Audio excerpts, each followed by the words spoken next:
Hello, Glenn Parker, High Vibration Foundation. How you doing? You know, I don't itch normally. You know, I don't scratch myself. Well, maybe I'm just not conscious of it. But it seems like when I do videos, everything like all at once is accentuated. And anyway, on with the show. I wanted to talk about detoxing today. I wanted to talk about my personal journey for detoxing. I think it's been a highly impactful type of topic with a lot of people that I've spoken with. So it's something that I wanted to share. So on with the show. Cliff notes. In the 90s, in the mid-90s, I started having issues with flying, started having issues with breathing. I traveled all the time, almost every weekend. I would do trainings for Nobel and for Microsoft and for these high-end server systems that were coming out in this time when the internet was still being constructed, and I was part of doing a lot of the infrastructure, networking-wise, to interconnect everything.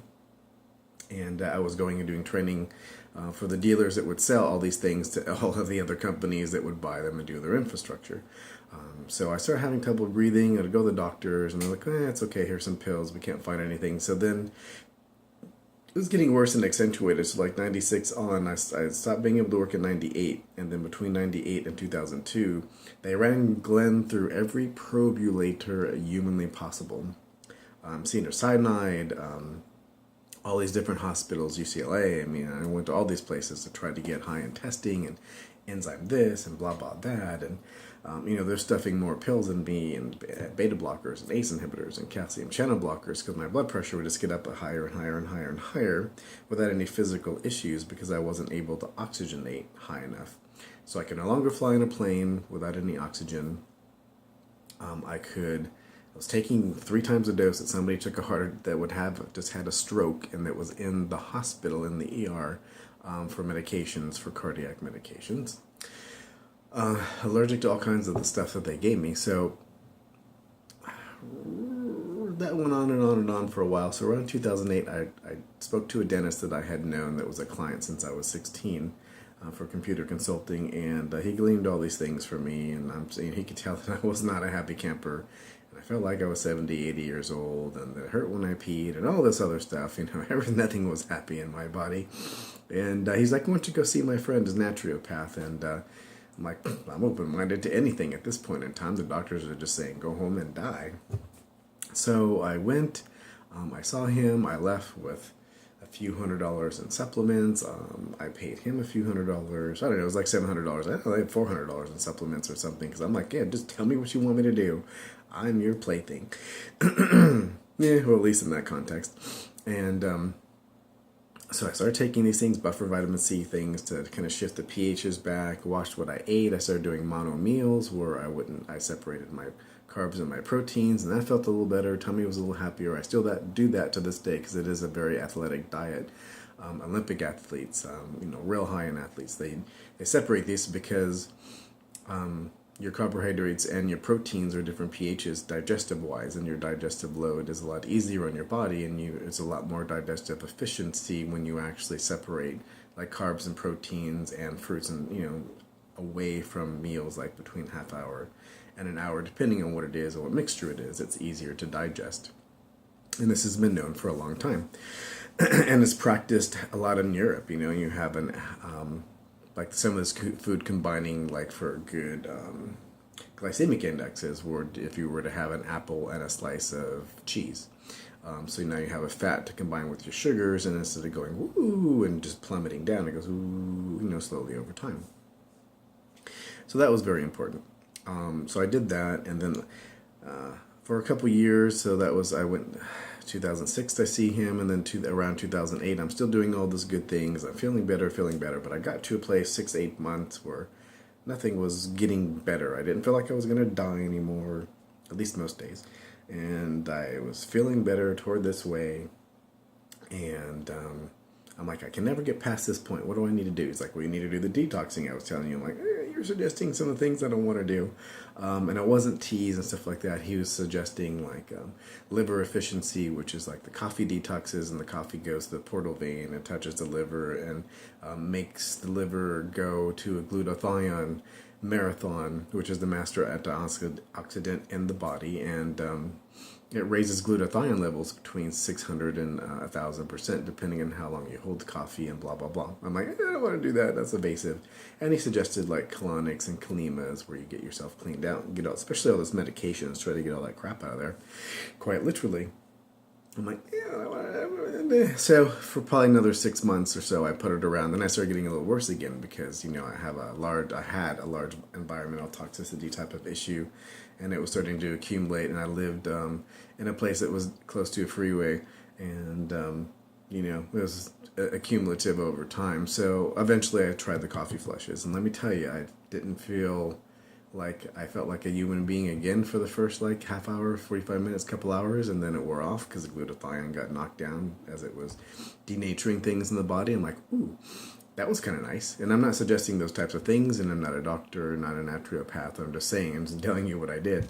And those, even today, if I start not feeling well, I can do a coffee flush, and you hold it for a certain amount of time, and it kicks up glutathione, and I feel like a human being again. Now my system and my constitution is pretty good. So other detoxing things that you can do on a daily basis if you don't have extreme things going on in your body and you just want to naturally denature things over time. So, you know, coffee flush, if I say that and you're going, I don't want to do that, I don't blame you. Because it is, besides being a very tedious and meticulous process, it is... Let's just say it's a messy process. Unless you go to like somebody that does colonics, that they have all the equipment, they can do coffee enema for you as well. And, you know, it's all clean up on all five and everything's all nice and done. And you don't really, you're just sitting there listening to nice music and, you know, have somebody tending to your bum and getting things done for you. That's also a way to go as well. That would be my preferred way. But for detoxing, Dr. Schultz has tons and tons of stuff. He has whole 5-day programs. He has 30-day programs where you go through the whole rotation. You know, you go through bowel, you go through kidney, and then you go through liver and go through those. He has an incurables program, so if you have something really wicked that you think is incurable, you know, I've heard nothing but good things from that, and I use his products all the time, especially the echinacea and things like this, you know, the bowel detoxes. I use those every day, and this one in particular seems I have a yeast problem, and I'm just allergic to mold and yeast. I can't have bread or anything like that, and it's always a constant thing, and that's what these little rashes are in the face. Is if I have a piece of pizza, or if I get weak and I want a piece of pizza like a human being, and I do, and I pay for it for like 30 days after that. This is like one of the most helpful things that gets yeast down and actually tonifies. Everything has garlic and it has all kinds of stuff in there, and it also has berberines in it, which is an immune system builder. It also has garlic in it, and garlic, it doesn't like yeast or anything like that in there. It has a concentrate, and it doesn't show up in the breath or anything. There's 2 versions of this. You know, there's a charcoal one that goes and gets all the bad stuff out, and then this exercises the stomach because of the large amount of pepper that's in here. It exercises the stomach along with some other things that are in there, so that peristalsis, if it's stalled out, like if you've eaten a lot of wheat over your lifetime, or if you just have trouble with your tummy, I wouldn't do this if you have Crohn's or anything. Always consult your doctor and talk to a naturopath, healthcare provider. But this, if you normally have problems using the bathroom, you're not going to have problems anymore. And you can take it in a dose that's comfortable for you, and it actually exercises the stomach during the process. And makes it easier, so long term it's easier for you to use the bathroom without any issues. I lost peristalsis altogether at one point in time where I couldn't use the bathroom by myself. I had to do like a cold water flush as an enema, or I would have died. And I had to do that for years and years and years. I'm a pretty determined human being to want to stay alive, let me tell you. If I told you all the things I had to do, you know, I had to do the coffee flushes, I had to do the cold water flushes, I had to have an enema bag around with me, like if I traveled, so that, you know, I could do that if I was at a friend's house. Just pretty determined, let me tell you. And sea salt baths and a little bit of sea salt on a daily basis. is very, very good for you. Colloidal minerals, we drink all this bottled water and a lot of water that goes through reverse osmosis. If we have a home reverse osmosis system like from Culligan or something like that, adding back some essential minerals is essential. And oxygenation, my oxygenation since I started this process is fantastic. My O2 sats are like up at 100%, 99%, where they were like in the 80s, were like, game over. So the detoxing, less environmental toxicity, like being able to get some Miracle 2 soap, which basically, if you have allergies or hypoallergen, I use this for laundry, I use this to wash in, I use this to wash my hands. To do it for laundry, you need to dilute it a little bit and let it set in water, and there's instructions on how to do that from the people you generally buy it from. I get it on eBay. I could get it in larger containers, like the big gallon ones, and it's just a matter of finance and convenience. We've been moving, so it's easier to lug around these little bad boys. And if you go on vacation or whatnot, to bag these things up and take them. Those are just a few things you can do. You can do, what is it called? Like a charcoal bath.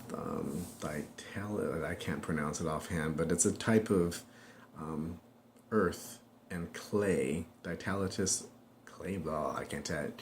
For some reason it's stuck in there, it's not coming out, but you can consult a naturopath. There's many things you can do. When you see people go to organic spas and do these clay baths, that's basically what they're doing, is drawing and leaching out all these bad things. Or those little things that you put on the bottom of your feet and you take them off, you peel them off, you see that they're black.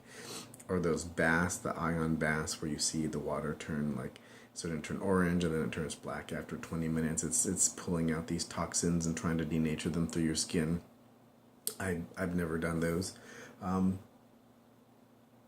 But there's a number of things that can be done. The teas are very passive. They taste really good. Well, most of them taste good. This one's not bad. The liver one, that one probably more toward the neutral. But you can put a little drop of whatever, put a drop of honey or something in there, buckwheat honey or whatever you want. If you a person needs a little extra iron or a little extra taste in there, whatever kind of item, stevia. That does kick up a lot of yeast, though, by the way, because it is sugar. Not stevia, but stevia gives me a headache. But that's a natural way to go. But the cactus, the guava, stuff like that. So there's an endless amount of ways. So okay, it's now 2015. In 1996, downhill, all the way to 2008. All these medications. So what do I have to do? What do I take now? I take no medications. My blood pressure is stable. My oxygenation is stable. Because of my body, do I have to take these things? Yes, I have to take more show and tell. I do have to take things like this because I always had a low immune system response, even since I was a kid. This eye is a prosthetic eye. It's made of PPMA, and it is highly toxic. But if you take it out and you don't have it in the body, bad things happen, skeletal aphasia and all these types of things where, the body is not happy. I'm trying to find for the next eye that I get somebody to make a real, proper, traditional glass eye. And the glass ones have a lot less toxicity.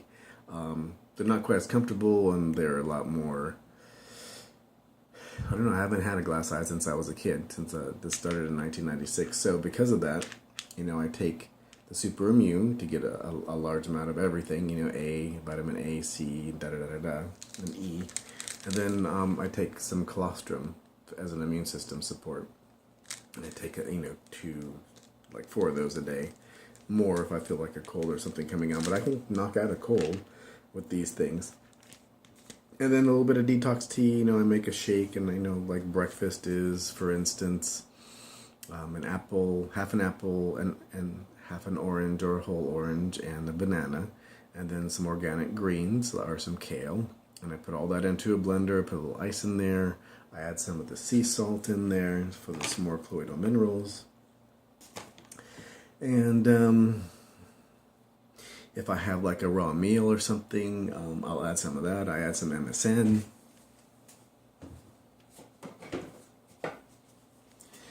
The thing that was from Bashar that said, this is, and I found this for a cancer protocol online, is, larger doses of MSN and some D-ribose for energy, and then some vitamin C. So like higher doses of vitamin C and MSM show all kinds of things, Parkinson's, cancer, all kinds of different things. So I add some of those to my shake, and it doesn't taste the best, but the fruit kind of evens it out.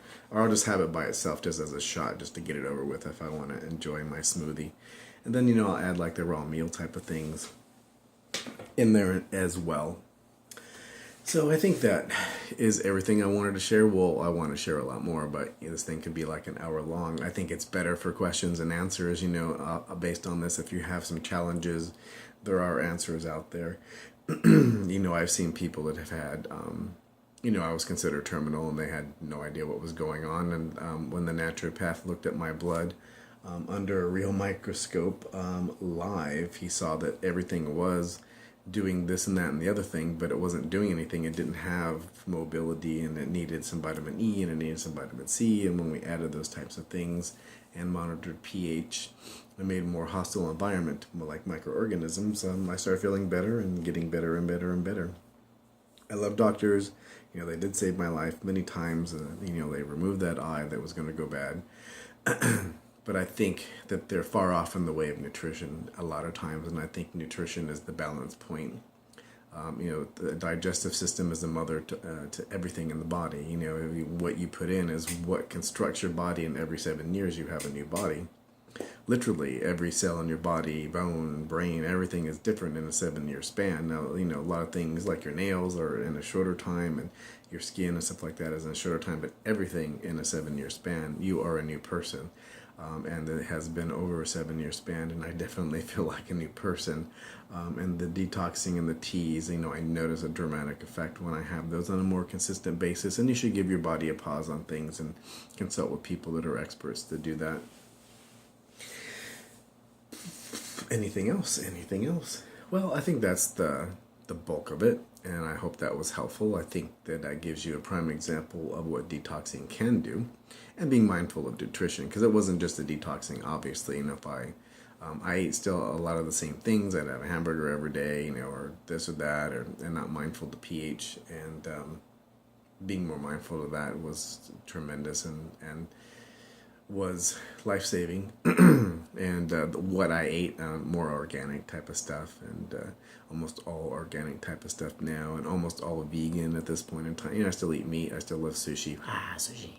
I might live off, like, if I could get like albacore, like a wild catch albacore or something, or wild catch salmon on a daily basis, and some organic brown rice, I probably would live off of that every day. I'd be like a castaway. I'd be eating fish every day. Raw fish, no worries. But so I wouldn't beat yourself up if you don't have a perfect diet, but just be mindful of having more good things than bad things. And if you want to have a chocolate bar, have a chocolate bar, but make sure you have your fruits and your vegetables, and you have your supplements, and you take care of yourself, rather than have that chocolate bar. Enjoy yourself. Okay, well, thank you very much. Coaching, business, life, and spiritual. Always happy to talk to people, have a free hour session. Always love to talk to people. I think I should have a radio show or something, because I do really like on that level to talk to people. And I've been thinking about that as of recently. If you like that idea, please make a comment. So thank you very much. Love and light, and have a fantastic day.